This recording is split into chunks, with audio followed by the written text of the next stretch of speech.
So I just brought along a friend here, Michelle. Well, why don't you, demonstrate things that can do? So while Jesse's walking over to the table, does this sound analogous to your sort of collaboration? I started a robotic drawing collaboration a few years ago with the intent of exploring how we can measure creativity and actually reflect that back as a type of performance. So I think as I've come to work with the robotic arm and with these new machine learning algorithms, I've come to view it as more of a collaborator because of its ability to reflect our own creative processes. And I think that's a new process that's only going to grow more in the future. What are you looking at here? So this is my project, Drawing Operations Unit Generation 1. It's sort of a first very initial foray into what it would be like to collaborate with a robotic agent. The first generation is really simple. I wanted to show a few things. I wanted to show sort of a human hand and a robotic arm working in harmony, because I feel like that image is really, and that narrative is underserved in our culture now. And also think about how relationally and how behaviorally the sort of two organic and robotic units could work together to create something beautiful or not, and kind of explore that side of ambiguity. And Jesse was talking about, I think you were saying that, for you, getting the feedback from the machine, affects your creative process.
So one type of way that you can be using these tools. Well, and another type of way, other sounds out there. So we have to take a whole bunch of individual instruments, and we have to learn the structure between all those different instruments, and then provide that as a tool to a musician so that you can interpolate between different instruments and create sounds that are sort of novel and new. And so there's a similar idea, but applied now to timbre and texture. So in this example, we take the sound originally of a flute.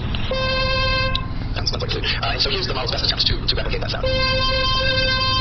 And you notice it sounds more or less like a flute, but it messes up in some ways. That there's this upper high frequency content stuff, but it's actually, like I was saying, those are kind of mistakes that we enjoy. It's sort of like you're running back in the old days, the 60s, people would run turn on their tube amplifiers and get this upper distortion, and so it's natural type of distortion. But if you take on the other side, phonology sake, let's say, let's take a cat. So my wife loves cats, so she was like, you have to do a cat, you have to do a cat. So here's the model that was only trained on instruments like guitars and flutes. This is its best chance to recreate a cat. It doesn't sound like a cat, but it's like if a cat was played with it. So if you take the flute and the cat, if you were just to add the numbers corresponding to those waves together, it would just sound like the cat and the flute in the same room. There's two separate sound sources. But instead, if you take those core components and the lens and you mix those core components together, then you get something with a new sound that can combine the elements of the two sounds together, so it sort of sounds like a flute that meows.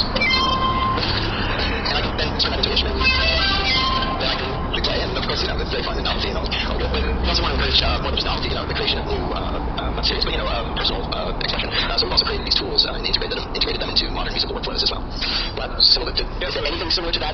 So once you have these components, you can start playing around with them even in other domains like culinary, right? You can say, I want Asian flavor ceviche using dairy products, right? So, and you'll have an algorithm that will generate something that's pretty flavorful and pretty good. So you can set up, and once, I think this is like for you, Jesse, as well. Once you start using these things, you kind of get a sense for the different parameters of it as well. So you learn how the tool works, and you can make it do other things. The computational creativity system gives you some insight into that. A great example of this was built with a dataset that we created and released to the public with sample libraries. It's the dataset was realized like trumpets and synthesizers and stuff. So it sort of makes, like if I play piano, it doesn't get it just right, it kind of makes it sound more like a trumpet. And so there's this even in the training of and these types of things. So when let's talk about the visual arts. So, there's got to be an analogy to be made there. Well, yeah, I was actually thinking about what's fascinating about Laz and Jesse's work, and I think it's that it takes place in the site of ambiguity. Like, we know that when we train these sort of new models of thinking to do things that we already understand, it's kind of boring, but when it's to invent a new recipe or if it's to invent a new sound, it becomes a lot more compelling.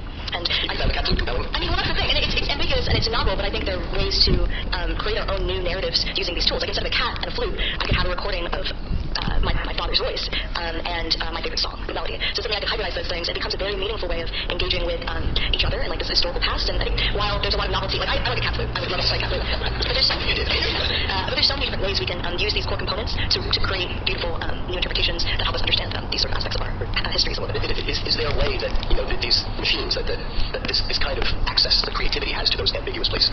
Is that something that you're all working toward? If we develop these tools further, and even if they start acting like you can treat it more like a garden, rather than painting like the individual strokes on canvas, where you're controlling in the sense that you put a certain amount of water on a plant. You choose what you plant and how much fertilizer you give it, or maybe really compulsive, and you do like bonsai, cutting of all the leaves and stuff. But your control is more high level. The part of the interesting part is letting the system do whatever it is that it goes to. And if you understand the system, you go out each day to your garden and you interact with it as the things grow. So I sort of think of like AI gardens in that same sense, that these there's various elements that you want control over, there's various elements that you don't. Another thing that these computational creativity algorithms give you is a sense of safety in a way. So you can explore parts of the creative space that you might be afraid of a little bit. But you have this kind of algorithmic guarantee that it'll work out. It's a little bit like GPS, right? It allows you to explore parts of the physical world and you can get home. So and that's another thing that really helps me when I use these creative technologies. Pushes me a little bit outside of my normal boxes and puts me in different boxes, but they're kind of somewhere else. And I know it'll work out. Actually, I have a remark about that. I feel the exact opposite. As I think about collaborating with, in a very performative way, this robotic art, whether it's trained on my own style, which Generation 2 is, or it's just sort of mimicking my movement. There's a real randomness and sort of sense of unpredictability to it, and a lack of understanding involved that is kind of exhilarating and exciting, but it's not safe. It doesn't feel safe or comforting at all. It's like staring into the void. So, and even among humans, the phenomenon of apophenia, where you have two disparate, unrelated bits of stimulus, the brain will try and make some connection, so maybe there was no intention to be